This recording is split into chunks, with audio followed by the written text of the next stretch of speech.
light shines so bright, you might go blind, blind, blind. When I walk through the... Hello guys, welcome back to our YouTube channel. Hello everyone.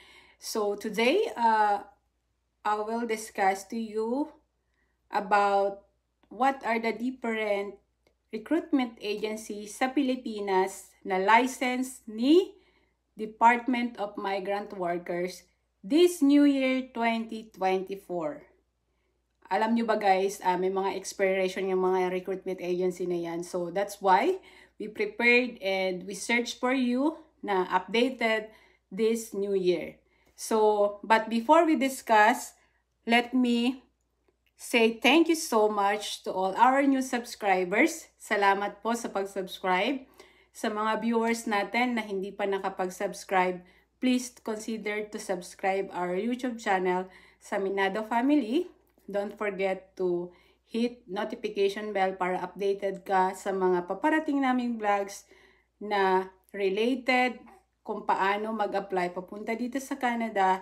And of course, we share as well kung ano yung mga na-experience natin dito sa buhay Canada.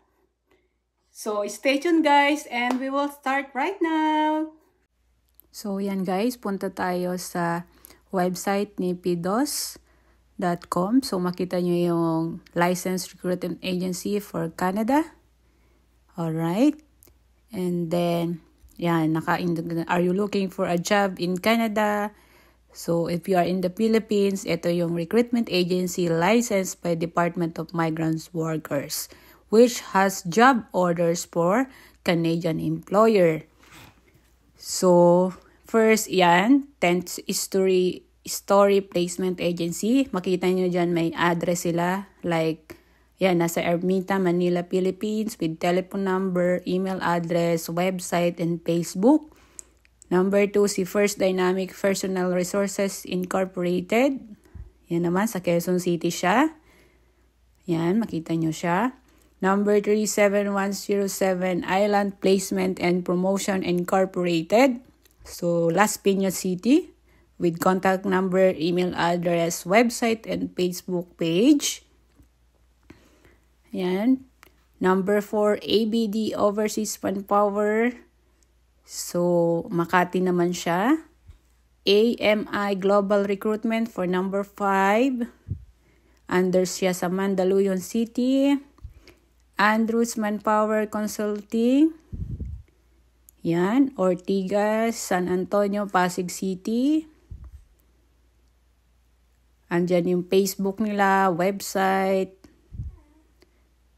Yan guys, may mga website sila, Facebook page, so don't forget to follow para makita nyo yung mga job posting nila na may job order na dito. So, itong mga diniscuss ko sa inyo na agency, yan yung may mga job offer na ngayon, right now, currently. So, for number 7, number 9, Asia Rich International Management.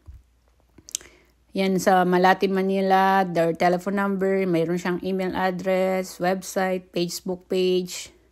For number 10, Eros Manpower and Consultancy Corporated. Ito naman ay sa Alabang. Yan. Ayan, hindi ko na lahat babanggitin sa inyo. Pag pumunta kayo dun sa website, yan ang updated. Actually, this updated January. Yan, share to Agencia, Professional. Yan, sa General Luna.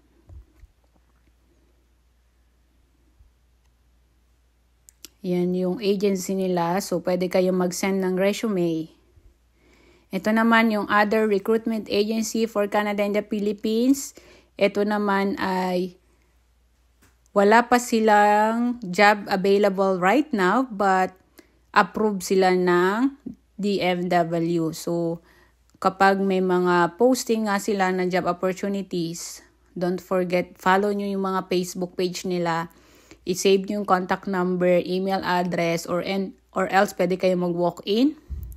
So, kabilang dyan si First Dynamic Personal Resources.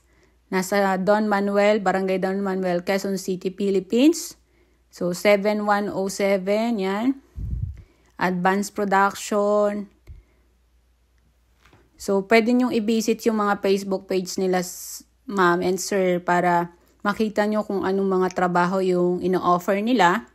So that kapag may mga job posting na sila or job hiring na related sa working experience nyo, alam nyo na kung saan kayo mag-a-apply.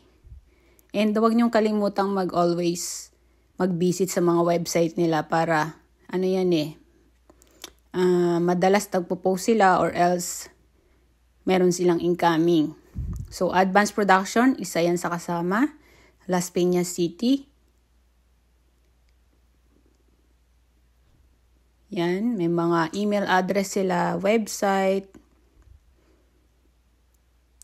Yan, double check nyo yan guys. Para at least meron na kayong mga agency na pwede nyong i-visit. So, bantay-bantay lang kayo. Search lang ng search.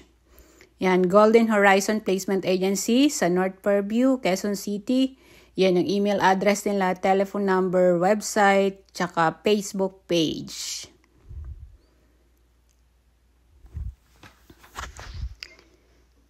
So, kung malapit naman kayo, pwede kayong mag-walk-in.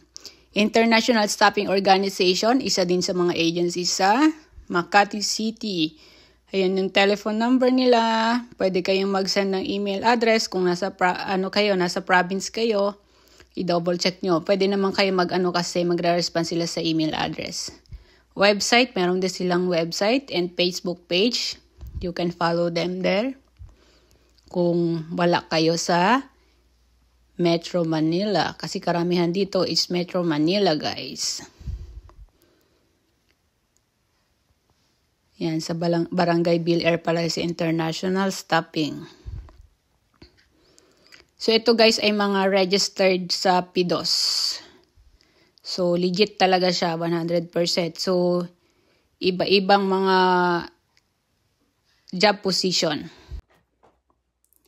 And, yeah, that's for the second option na pwede nating i-look up na website is this www.workabroad.ph. Dito ay nakalagay kung ano yung mga agency na nabanggit natin kanina na mayroong job offer sa work abroad, and of course ano yung mga position na available nila. So stay tuned guys. So yan guys, punta tayo sa website ni workabroad.ph. So search natin yung job na may available ngayon. So preferred country, select natin is Canada, and then click lang natin yung search button para mag-display kung ano yung mga job position na meron sila ngayon. So, katulad nyan, example ito, right now na ina-search natin. Press break operator, naka-indicate dyan kung ano yung minimum experience niya, ano yung agency. So, kapag related sa working experience mo at gusto mo mag-apply, click mo lang yung apply now. So, guys, yan, katulad nyan, welder. Yan, may kailangan din sila. Application until February 15, nakalagay din dyan. So, IPAMS, transmission and distribution. So, kailangan nila, ang dami, 60. Guys, another of job opportunities, heavy duty truck mechanic, First Dynamic Personnel, yung agency. So, yan guys, from time to time, pwede nyong i-visit para makita nyo. Kasi, almost every day nagbabago yan sa mga posting nila. Meron minsan nadadagdag. So right now, 7 lang yung may available. Huwag kayong magsawang mag-check dyan sa website nila. Okay, so yan yung mga job posting right now. And that's all for today's guys. I hope you learn more about this recruitment agency na legit sa Pilipinas and licensed sa Department of Migrant Workers. And of course, another option yung maghanap sa work abroad website na related sa inyong mga working experience. So guys, that's all for today's, and I hope you learned something. And don't forget to click like button. And kung hindi ka pa nakapag-subscribe sa our YouTube channel sa Minaudo Family, don't forget to subscribe. Hit mo na rin yung notification bell para updated ka sa mga paparating naming vlogs. Thank you for watching. Bye-bye!